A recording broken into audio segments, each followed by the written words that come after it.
How we doing, everybody? It is another beautiful day here in the Cheesy Moon Workshop. Earlier today, I posted a quick short about a project knife I've been working on. This was the Ideal Camper. And I had asked y'all's opinion on what wood to put on here from the woods that I had available.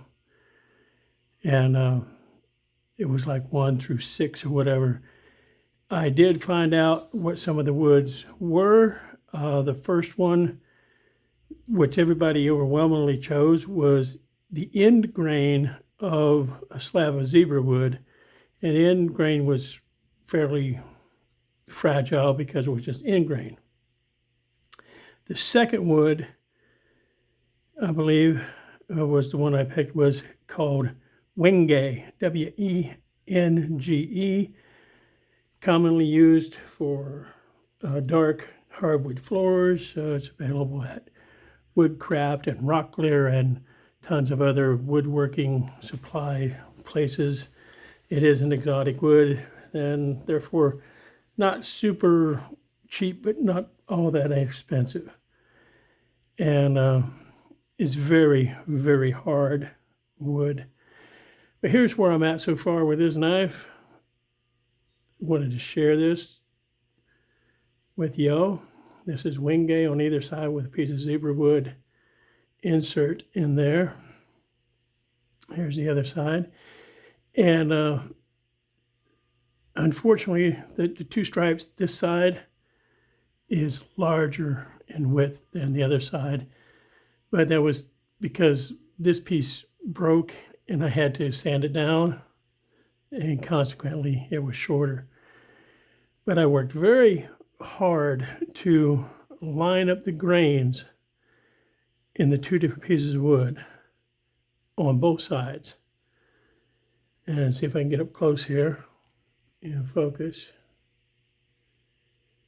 You can see there's a dark stripe in this grain that runs down, so I lined it up with the zebra wood with a dark stripe, just because it was a challenge and I want to do it. And the same here, there's a band of striping running through.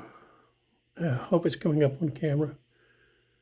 There's a band of striping running through, and I also lined it up with a band here so that it's sort of uniform in the grain. And it came out pretty nice, I think. And I still have, I mentioned in the short that I wanted to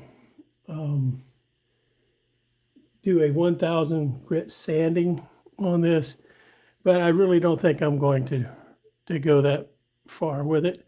But one thing I do want to do while we're here on the video is share this part, which is one of my favorite parts with doing a project like this, and that's watching that happen. Oh, sorry, I bumped the camera, excuse me.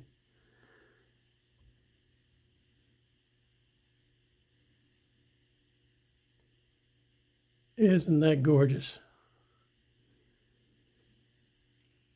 Now I'll probably oil this about 3 or 4 times before I call it done. And we'll do this side.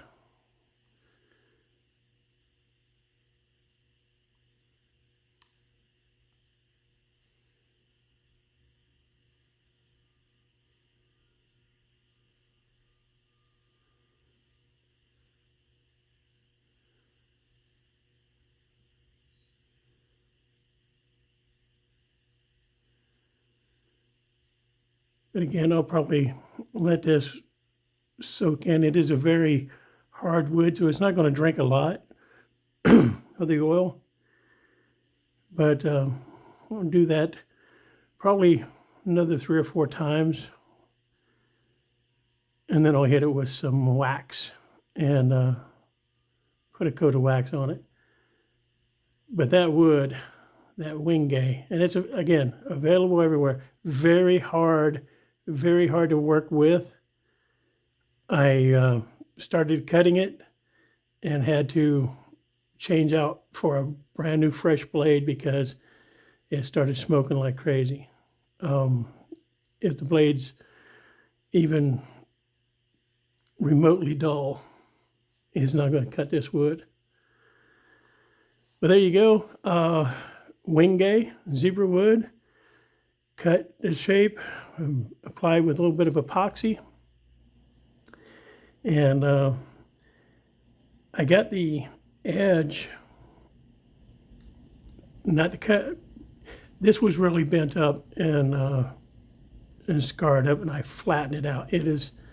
Then I put a rough file or edge on with a file, a little 8-inch bastard file, and it would cut the crap out of me now if I rubbed it, but it's not sharp.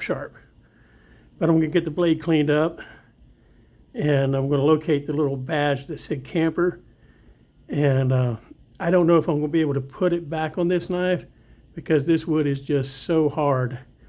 I don't know if I can recess it in there. So I may just save that badge for a knife that needs one or whatever. And this knife right now is full of sawdust and stuff, but it's probably an 80-year-old knife. Still great snap on the main blade. The secondary blade, not so much. I mean, it has some snap, but it's not a robust snap like that first one.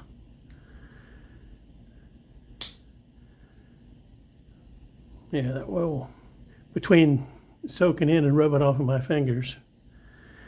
But that's going to be a good looking little knife.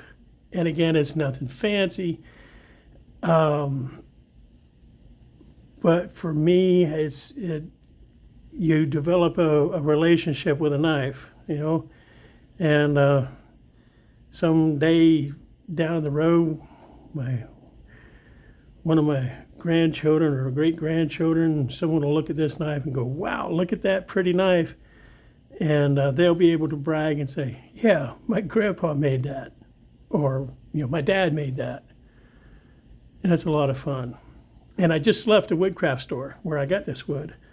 I'm very fortunate that that store here in Orlando, the Orlando Woodcraft, once a month, every couple months, whatever, they buy big plywood bins, or I guess, or buckets or whatever, of this exotic wood cutoffs from an exotic wood distributor. And they send an email out every month and say, hey, we got another shipment of exotic wood, and myself and a bunch of other guys will run up there and dig in the box and see what they come up with.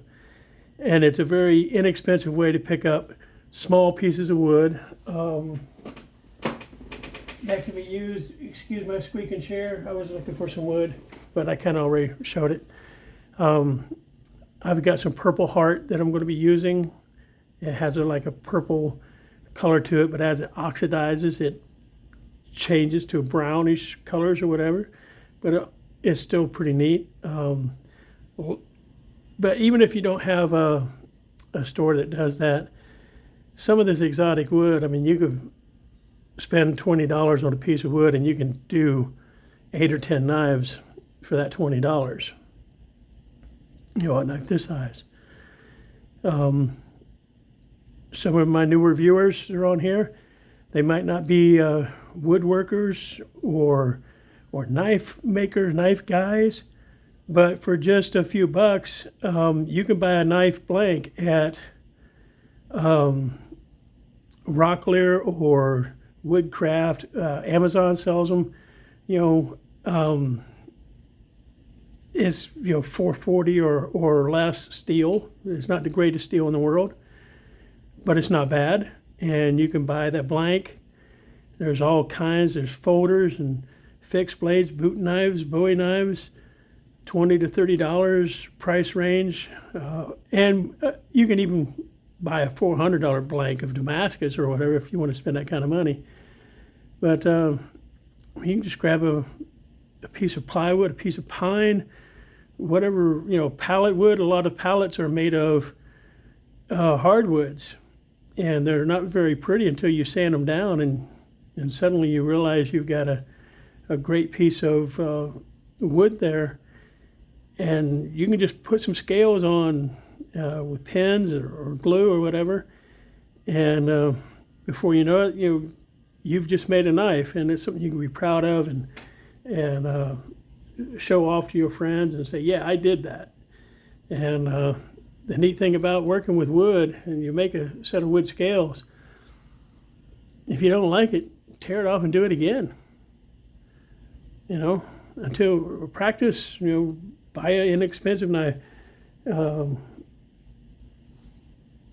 just practice, have fun with it, and it's a great hobby, great project. So there we go, guys. This is the ideal camper with your input. Here's the results. I think it came out really nice.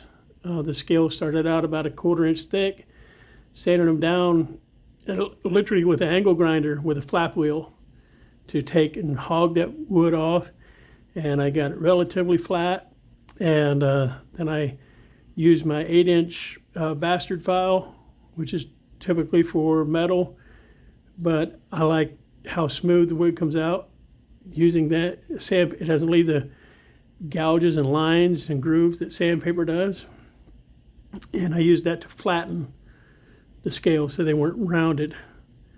And once I got it flattened, then I wrapped some 400 sandpaper around that bastard file and sanded it down a little bit more, and then I burnished it. The leather guys know what burnishing is. I used the edge of this pocket knife. Burnishing, you just rub it on the edge of the wood, and it flattens out all those little fibers that are sticking up from sanding and everything. They're microscopic and they're sticking up, and when you run the steel or a brass burnishing rod or whatever you use, as long as it's round, it's not going to cut in. And it'll take all those little fibers and just lay them down, and it actually will bring a shine to the wood, and then you put a little bit of oil on it and you're good to go. Well, there you go, guys. Thanks for watching. I know I rambled on quite a bit, but there's the ideal camper knife with the insert. And until I see you guys again, have yourself a beautiful day.